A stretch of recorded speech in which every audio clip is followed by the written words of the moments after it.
नमस्कार, राज्यसभा टीवी में आपका स्वागत है। इस वक्त की हर अहम खबर के साथ मैं हूं अंकिता सिंह। बुलेटिन की शुरुआत करेंगे आत्मनिर्भर भारत पर आयोजित इस वेबिनार में प्रधानमंत्री नरेंद्र मोदी ने भारतीय रक्षा क्षेत्र को आत्मनिर्भर बनाने पर एक बार फिर से जोर दिया है। डिफेंस मैन्युफैक्चरिंग में आत्मनिर्भर भारत विषय पर आयोजित वेबिनार में प्रधानमंत्री ने कहा कि कई सालों से भारत सबसे बड़े रक्षा आयातकों में से एक रहा है। तो वहीं रक्षा मंत्री राजनाथ सिंह ने कहा है कि भारत संपूर्ण विश्व के विकास में अधिक रचनात्मक योगदान देने के लिए आत्मनिर्भर होना चाहता है। रक्षा मंत्री राजनाथ सिंह ने आज directorate general national cadet corps mobile प्रशिक्षण ऐप लॉन्च किया। इस ऐप से एनसीसी कैडेट्स के देशव्यापी ऑनलाइन प्रशिक्षण के संचालन में सहायता मिलेगी। इसके अलावा बात करेंगे उपराष्ट्रपति एम वेंकैया नायडू ने संत विनोबा भावे की 125वीं जयंती के मौके पर आत्मनिर्भर भारत के अभियान को मजबूती देने के लिए सामाजिक संगठनों की भागीदारी पर जोर दिया है। देश में कोविड-19 से ठीक होने वालों की दर बेहतर होकर अब 76.24% हो गई है।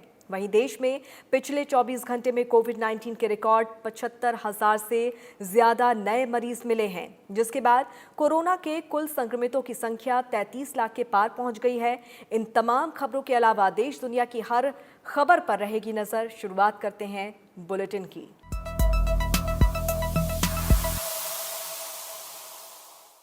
प्रधानमंत्री नरेंद्र मोदी ने भारतीय रक्षा क्षेत्र को आत्मनिर्भर बनाने पर एक बार फिर से जोर दिया है। डिफेंस मैन्युफैक्चरिंग में आत्मनिर्भर भारत विषय पर आयोजित वेबिनार में प्रधानमंत्री ने कहा कि कई सालों से भारत सबसे बड़े रक्षा आयातकों में से एक रहा है। उन्होंने कहा कि जब भारत को आजादी मिली तो देश की रक्षा विनिर्माण क्षेत्र में अधिक क्षमता थी, लेकिन दुर्भाग्य से इस विषय पर अपेक्षित ध्यान नहीं दिया जा सका। वेबिनार में केंद्रीय रक्षा मंत्री राजनाथ सिंह और तीनों सेनाओं के प्रमुख जनरल बिपिन रावत भी मौजूद रहे। प्रधानमंत्री नरेंद्र मोदी ने रक्षा क्षेत्र को आत्मनिर्भर बनाने के लिए केंद्र सरकार की प्रतिबद्धता दोहराई है। प्रधानमंत्री ने गुरुवार को वीडियो कॉन्फ्रेंस के जरिए आत्मनिर्भर भारत रक्षा उद्योग पर एक वेबिनार को संबोधित किया। उन्होंने कहा कि आत्मनिर्भर भारत में सेना के तीनों अंगों का सहयोग और देश में उद्योगों को बढ़ावा देने के लिए कई कदम उठाए गए हैं। प्रधानमंत्री ने कहा कि सरकार का उद्देश्य है कि नई तकनीक का भारत में ही विकास हो और प्राइवेट सेक्टर का इस क्षेत्र में अधिक विस्तार हो।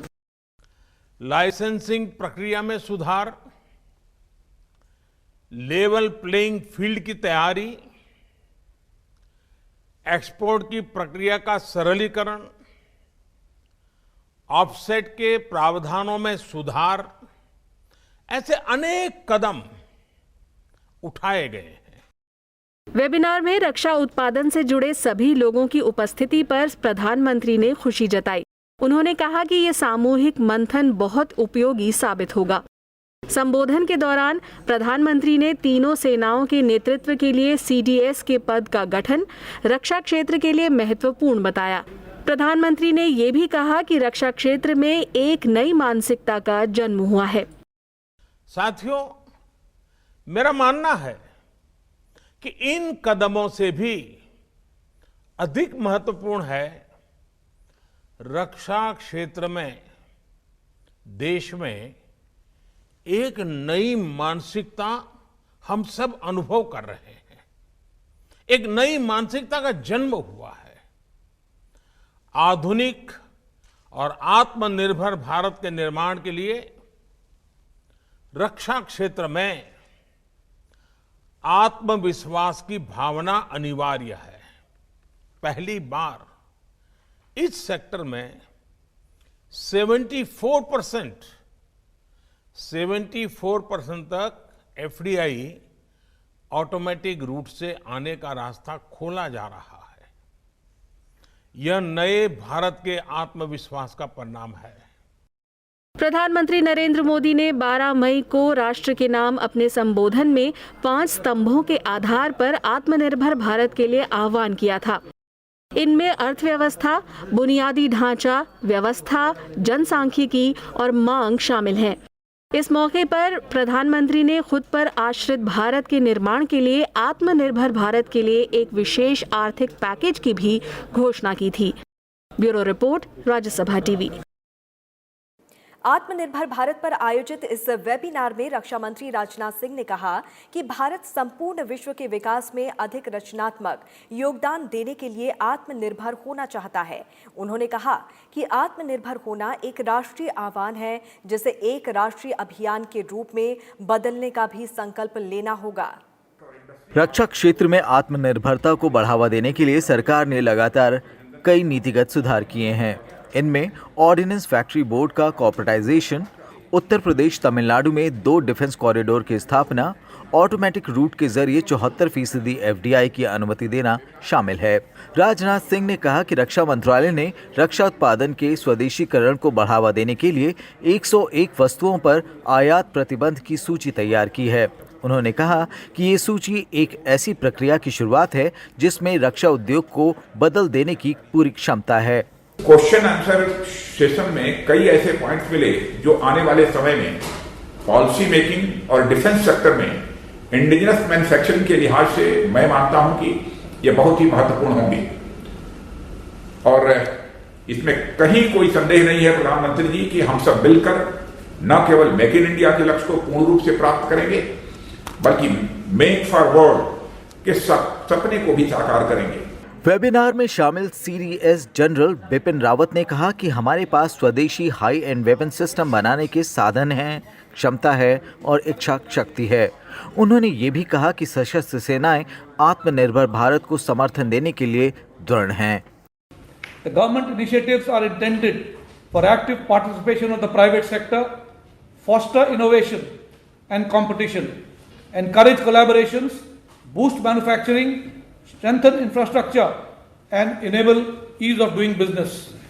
प्रधानमंत्री नरेंद्र मोदी के 12 मई को राष्ट्र के नाम संबोधन में 5 स्तंभों के आधार पर आत्मनिर्भर भारत के आह्वान से संकेत लेते हुए रक्षा मंत्रालय ने रक्षा क्षेत्र में आत्मनिर्भरता की दिशा में कई कदम उठाए हैं। Bureau report, Rajya Sabha TV. देश भर में अब राष्ट्रीय कैडेट कोर को ऑनलाइन प्रशिक्षण दिया जाएगा। इसके लिए रक्षा मंत्री राजनाथ सिंह ने आज directorate general national cadet corps mobile प्रशिक्षण ऐप लॉन्च किया। ये ऐप एनसीसी कैडेट्स के देशव्यापी ऑनलाइन प्रशिक्षण के संचालन में सहायता करेगा। कोरोना महामारी की वजह से देश भर में एनसीसी कैडेट्स का प्रशिक्षण प्रभावित हुआ है और संक्रमण की स्थिति को देखते हुए निकट भविष्य में स्कूल और कॉलेजों के खुलने की संभावना भी दिखाई नहीं देती। इसलिए ऐसी जरूरत महसूस की जा रही थी कि डिजिटल माध्यम के उपयोग से एनसीसी कैडेटों को प्रशिक्षण प्रदान किया जा सकता है। ऐप लॉन्च कार्यक्रम के दौरान रक्षा मंत्री ने वीडियो कॉन्फ्रेंसिंग के जरिए एनसीसी कैडेटों से बातचीत की और उनके सवालों के जवाब भी दिए। इस दौरान रक्षा सचिव अजय कुमार और एनसीसी के महानिदेशक लेफ्टिनेंट जनरल राजीव चोपड़ा समेत मंत्रालय के अन्य अधिकारी भी मौजूद थे। सिविल एडमिनिस्ट्रेशन को भी समय समय पर जब भी जरूरत पड़ी है, हमारे एनसीसी के कैडेट्स ने सहयोग किया है।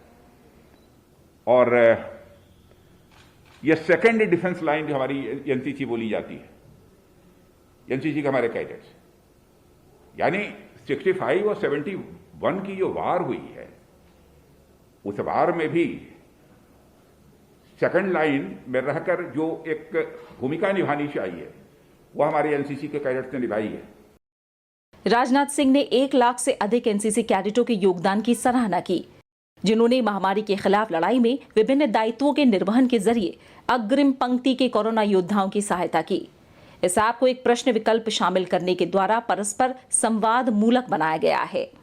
इस विकल्प का उपयोग करने के द्वारा कोई भी कैडेट प्रशिक्षण सिलेबस के बारे में प्रश्न पूछ सकता है और उसका उत्तर योग्य इंस्ट्रक्टरों के एक पैनल द्वारा दिया जाएगा। Bureau report, Rajya Sabha TV. देश की सरकारी एरोस्पेस और defence company Hindustan aeronautics limited में से सरकार अपनी 15% हिस्सेदारी बेचने जा रही है। सरकार अपनी ये हिस्सेदारी ऑफर फॉर सेल के जरिए बेचेगी, जिसकी आधार कीमत यानी कि बेस प्राइस 1001 रुपए प्रति शेयर तय की गई है। इसके जरिए 5020 करोड़ रुपए जुटाने की योजना है। HAL ने अपने हलफनामे में कहा है कि OFS के जरिए सरकार ने 3,34,38,750 इक्विटी शेयरों को बेचने का प्रस्ताव रखा है, जो HAL में सरकार के कुल शेयर का 10% हिस्सा है। इसके साथ ही सरकार ने 1,67,19,375 इक्विटी शेयरों को बेचने का प्रस्ताव रखा है, जो कि 5% है। OFS की ये प्रक्रिया 27 से 28 अगस्त तक पूरी की जाएगी। HAL में सरकार की 89.97% हिस्सेदारी है। 2007 में नवरत्न कंपनी का दर्जा हासिल करने वाली HAL उत्पादन के लिहाज से रक्षा क्षेत्र की सबसे बड़ी सरकारी कंपनी है। Bureau report, Rajya Sabha TV. उपराष्ट्रपति एम वेंकैया नायडू ने आत्मनिर्भर भारत के अभियान को मजबूती देने के लिए सामाजिक संगठनों की भागीदारी पर जोर दिया है। उपराष्ट्रपति ने संत विनोबा भावे की 125वीं जयंती के मौके पर हरिजन सेवक संघ की ओर से आयोजित एक वेबिनार के उद्घाटन के मौके पर ये बातें कही। उपराष्ट्रपति एम वेंकैया नायडू ने संत विनोबा भावे की 125वीं जयंती के मौके पर हरिजन सेवक संघ की ओर से आयोजित वेबिनार गांधी इन न्यू ईरा विनोबा जी का उद्घाटन किया। उपराष्ट्रपति ने इस मौके पर कहा कि आचार्य विनोबा भावे सच्चे गांधीवादी थे, जिन्होंने गरीबों के सशक्तिकरण के लिए काम किया। आज भी देश में आत्मनिर्भर भारत अभियान के जरिए गांव देहात तक आत्मनिर्भरता पर जोर दिया जा रहा है। ऐसे में सामाजिक संगठनों को इस अभियान में भागीदारी करनी चाहिए। I call upon the organizations like Harijan Sevak Sangh and others to identify and impart entrepreneurial training as part of the development into Atmanirbhar Bharat in the years to come. Our self-reliance is not about being ultra-nationalist or protectionist, but to become a more significant partner in global welfare. उपराष्ट्रपति ने webinar के आयोजन पर खुशी जताते हुए कहा कि देश की नई पीढ़ी को महान नेताओं के जीवन और उनके कार्यों के बारे में जानकारी देना बेहद जरूरी है। I'm happy that Harijan Sevak Sangh has planned a series of online programs to celebrate Vinoba Bhavaji's 125th birth anniversary.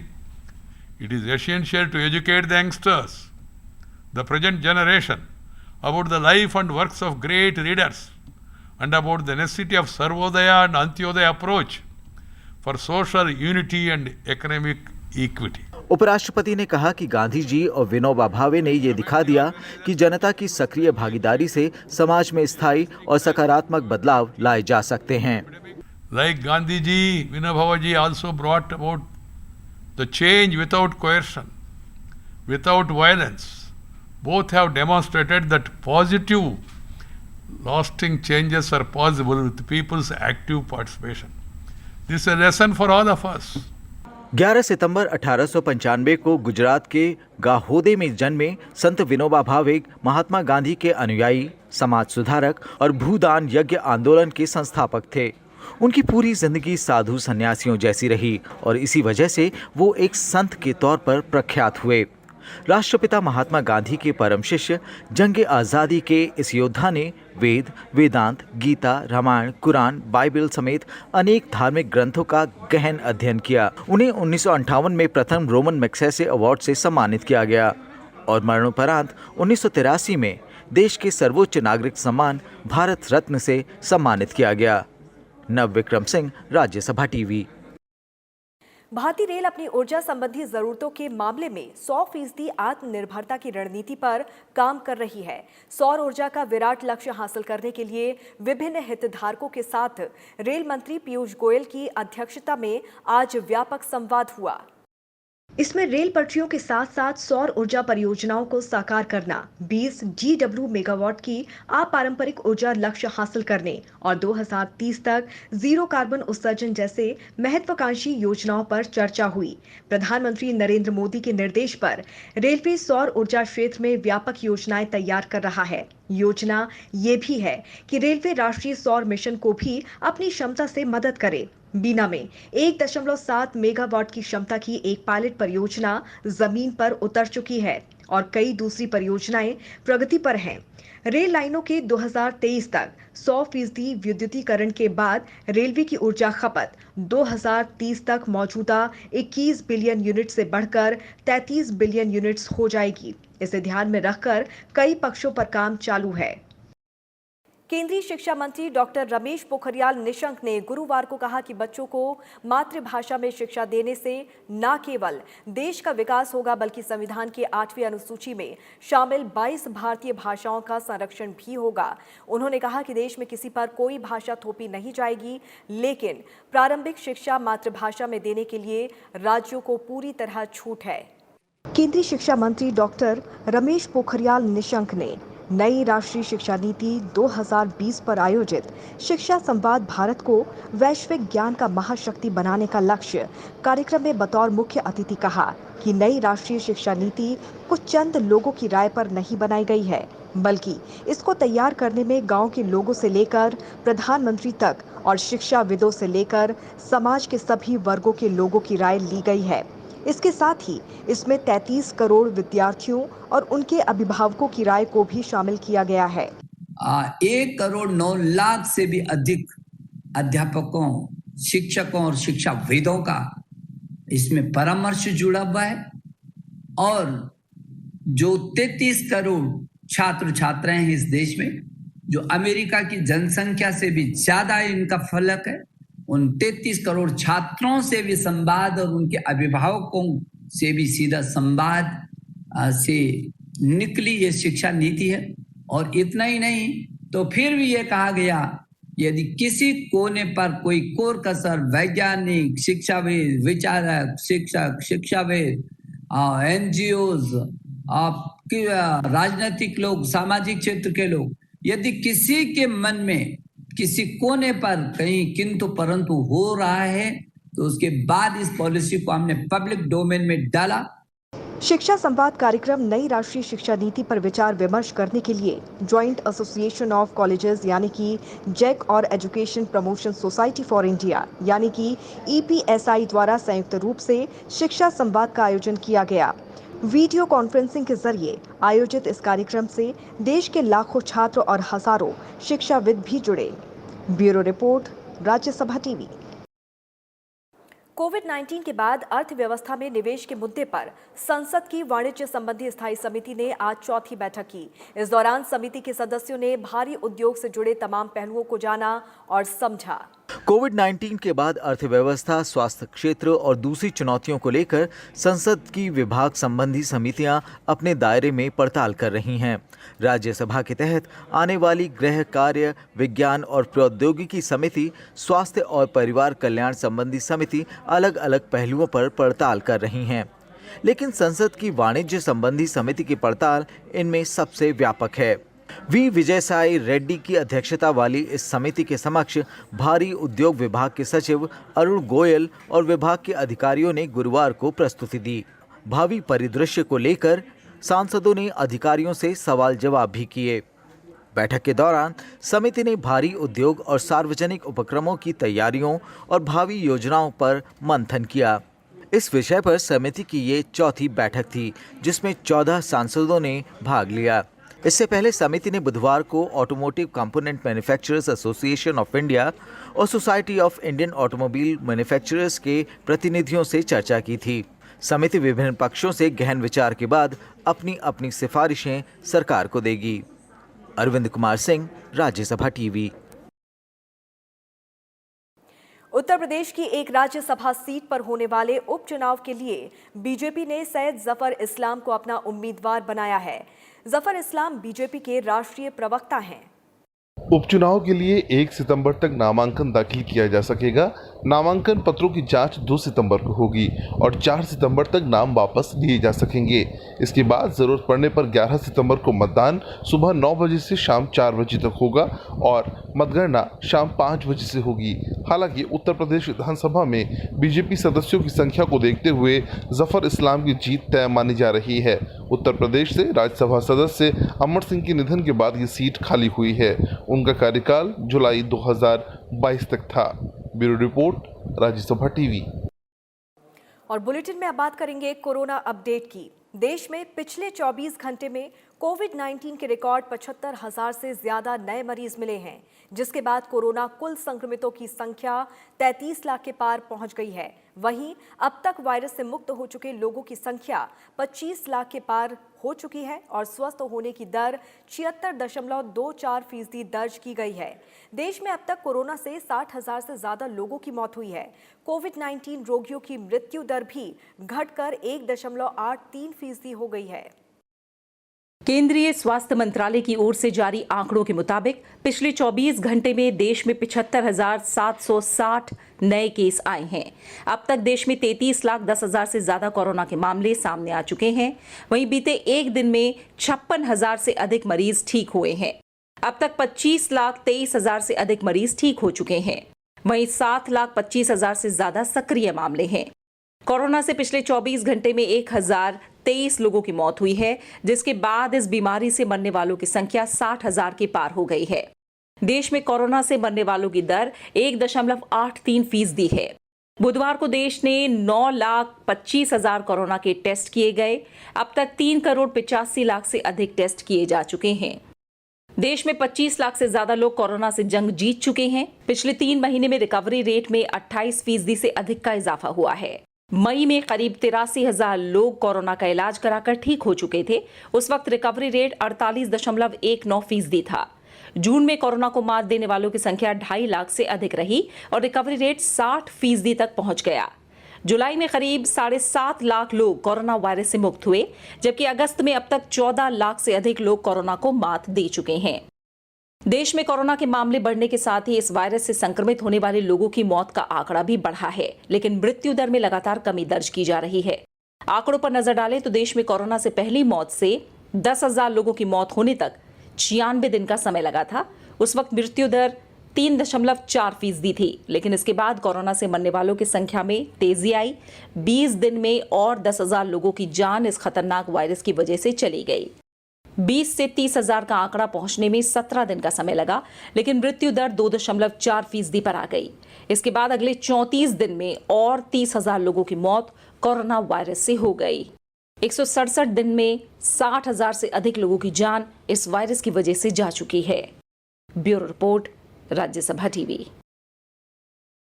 देश में कोविड-19 से ठीक होने वालों की दर बेहतर होकर अब 76.24% हो गई है, लेकिन कई राज्यों में ठीक होने की दर राष्ट्रीय दर से अधिक है। दिल्ली के अलावा तमिलनाडु, बिहार, हरियाणा और गुजरात में ठीक होने वालों की दर 80% से अधिक हो गई है।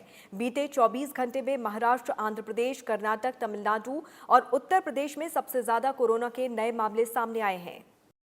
देश में सबसे ज्यादा रिकवरी रेट राजधानी दिल्ली में है। यहाँ 90% से ज्यादा लोग कोरोना से ठीक हो चुके हैं।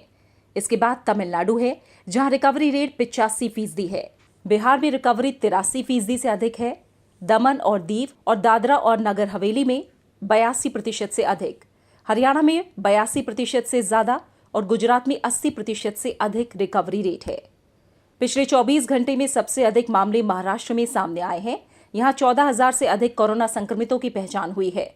राज्य में अब तक 7 लाख से अधिक केस आ चुके हैं और 23,000 से अधिक लोगों की मौत हो चुकी है। बीते एक दिन में आंध्र प्रदेश में 10,000 से अधिक केस आए हैं। सबसे ज्यादा केस के मामले में आंध्र प्रदेश, महाराष्ट्र और तमिलनाडु के बाद तीसरे नंबर पर है। कर्नाटक में 8,500 से अधिक कोरोना के नए केस दर्ज हुए हैं। राज्य में अब तक 3 लाख से अधिक कोरोना के केस आ चुके हैं और 5,000 से अधिक लोगों की जान जा चुकी है। तमिलनाडु में करीब 6,000 नए केस आए हैं। कोरोना के केस के मामले में ये राज्य दूसरे नंबर पर है। उत्तर प्रदेश में बीते 24 घंटे में 5,000 से अधिक केस दर्ज किए गए हैं। Bureau report, Rajya Sabha TV. Punjab में कई मंत्रियों समेत 23 विधायक कोरोना संक्रमित होने के कारण कल विधानसभा की बैठक में भाग नहीं ले पाएंगे। राज्य विधानसभा का 1 दिवसीय मॉनसून सत्र शुक्रवार को होना है। वहीं राज्य में बढ़ते कोरोना के केस के बावजूद कर्नाटक सरकार ने डिग्री कॉलेजों की ऑनलाइन कक्षाएं 1 सितंबर से खोलने की घोषणा की है और ऑफलाइन कक्षाएं 1 अक्टूबर से शुरू होगी। राज्य सरकार का कहना है कि ये निर्णय विद्यार्थियों के भविष्य को देखकर लिया गया है। उधर राजस्थान सरकार ने धार्मिक स्थलों को 7 सितंबर से खोलने का निर्णय लिया है। मुख्यमंत्री अशोक गहलोत ने कोविड-19 की स्थिति की समीक्षा के दौरान ये निर्णय लिया। हालांकि राज्य में कोरोना संक्रमण के मामलों में लगातार वृद्धि देखने को मिल रही है। प्रदेश में लगातार 11वें दिन कल 1,300 से ज्यादा केस मिले हैं। पश्चिम बंगाल सरकार ने अनलॉक प्रक्रिया के एक हिस्से के रूप में 6 शहरों से उड़ानों पर लगे प्रतिबंधों को आंशिक रूप से हटा दिया है। 1 सितंबर से दिल्ली, मुंबई, पुणे, नागपुर, चेन्नई और अहमदाबाद से उड़ानें सप्ताह में 3 बार पश्चिम बंगाल आएंगी। अमेरिका की मॉडर्ना कंपनी की ओर से तैयार की गई कोरोना वायरस वैक्सीन को लेकर अच्छी खबर है। कंपनी के मुताबिक शुरुआती ट्रायल में पता चला है कि ये वैक्सीन बुजुर्ग मरीजों में भी इम्यून रिस्पांस पैदा करती है। कंपनी का कहना है कि वॉलंटियर्स में न्यूट्रलाइजिंग एंटीबॉडीज मिली है। उनकी मात्रा कोरोना से ठीक हुए मरीजों के मुकाबले अधिक है। मॉडर्ना इंक का टीका परीक्षण के तीसरे चरण में है और ये सितंबर के अंत तक पूरा होने की उम्मीद है। रूस के गमलेया इंस्टीट्यूट ने कहा है कि स्पुतनिक 5 वैक्सीन सितंबर के अंत तक बाजार में आ जाएगी। वैक्सीन की कीमत की अभी घोषणा नहीं की गई है। चीन की कंपनी सिनफार्मा ने घोषणा की है कि वो कोविड-19 की वैक्सीन इस साल के आखिर तक लॉन्च करेगी। इस संभावित टीके के तीसरे चरण का परीक्षण यूएई में चल रहा है। पुणे के बाद चेन्नई में 2 प्रमुख चिकित्सा संस्थानों ने ऑक्सफोर्ड विश्वविद्यालय की ओर से विकसित टीका कोविशील्ड के दूसरे और तीसरे चरण का परीक्षण शुरू कर दिया है। देश सीरम इंस्टीट्यूट ऑफ इंडिया के सहयोग से ऑक्सफोर्ड कोविड-19 वैक्सीन का परीक्षण 17 जगहों पर किया जाना है।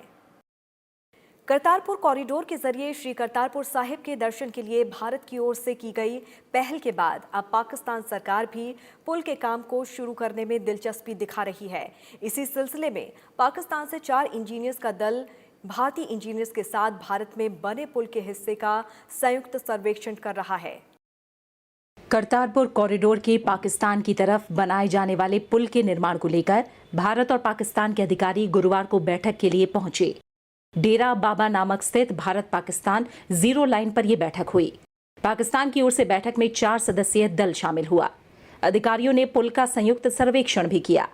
पुल निर्माण के मुद्दे को लेकर दोनों देशों के अधिकारियों के बीच 1 घंटे तक बैठक चली। इस दौरान national highway authority of India और land port authority of India के अधिकारी मौजूद रहे।